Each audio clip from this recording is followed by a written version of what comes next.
નમસ્કાર, ચક્રવાત ન્યૂઝ સાથે હું છું જાનવી। તો આજના મહત્વના સમાચારમાં વાત કરીએ તો સુરેન્દ્રનગર જિલ્લાના થાનગઢ તાલુકાના અમરાપરા ગામમાં નકલી નોટોના રેકેટનો પર્દાફાશ થયો છે। થાનગઢ પોલીસને મળેલી બાતમીના આધારે રેકી કરવામાં આવી, જે દરમિયાન એક શંકાસ્પદ યુવાનની હિલચાલ જોવા મળી, તો પોલીસે તેને અટકાયત કરી તલાશી લેતા તેની પાસેથી 500 રૂપિયાના દરની કુલ 97 નકલી નોટો મળી, જેની કિંમત 48,500 રૂપિયા થાય છે। આ નોટોની અધિકૃતતા પર શંકા જતા પોલીસે બેંક કર્મચારીઓને બોલાવી તપાસ કરાવી, જેમાં નોટો નકલી હોવાનું સાબિત થયું છે। તો આ ઘટનામાં અમરાપરા ગામના આશિષ મોરી નામના યુવાનની ધરપકડ કરવામાં આવી છે। તપાસમાં જાણવા મળ્યું કે આશિષે 3 નકલી નોટો વટાવી દીધી હતી। પોલીસે આશિષ મોરી અને ખાખરાડી ગામના અન્ય એક યુવાન સામે ગુનો નોંધી વધુ તપાસ શરૂ કરી છે। તો આ રેકેટમાં અન્ય કોઈની સંડોવણી છે કે નહીં તે અંગે પોલીસે ધમધમાટ શરૂ કર્યો છે। ગત તારીખ 4/9/2025 ના રોજ થાનગઢ પોલીસ સ્ટેશનમાં બનાવટી ચલણી નોટો બાબતેનો ગુનો દાખલ કરવામાં આવેલો છે।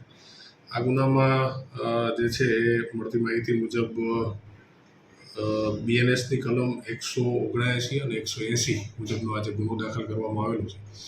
એમાં થાનગઢ પોલીસ સ્ટેશનના PI જે છે એમને એક ખાનગી બાતમી મળેલી હતી કે જે આશિષભાઈ રાજુભાઈ મોરી, જે પોતે અમરાપર કપૂરવાવ થાનગઢના રહેવાસી, એ પોતે કોઈ શંકાસ્પદ વસ્તુ જે છે એ પોતે લઈને જતા હોય અને જે છે એ થાનગઢથી પસાર થવાના હોય, આ બાતમીના આધારે તેઓએ આ વ્યક્તિ જે છે એને અટકાયત કરી અને એની જ્યારે ઝડપી કરવામાં આવી, તો ઝડપી કરતાં એની પાસેથી શંકાસ્પદ ચલણી નોટો જે છે એ પ્રાપ્ત કરવામાં આવી અને ચલણી નોટોના વેરિફિકેશન માટે ત્યારબાદ તુરંત જ એમણે જે સરકારી જે બેંક છે એ બેંકના અધિકારી અને સરકારી પંચોને બોલાવી અને એની ખરાઈ કરતા ખરેખર એ 500 રૂપિયાની બનાવટી ચલણી નોટ હોવાનું જે છે એ ફલિત થતાં એના વિરુદ્ધમાં ગુનો દાખલ કરવામાં આવેલો છે।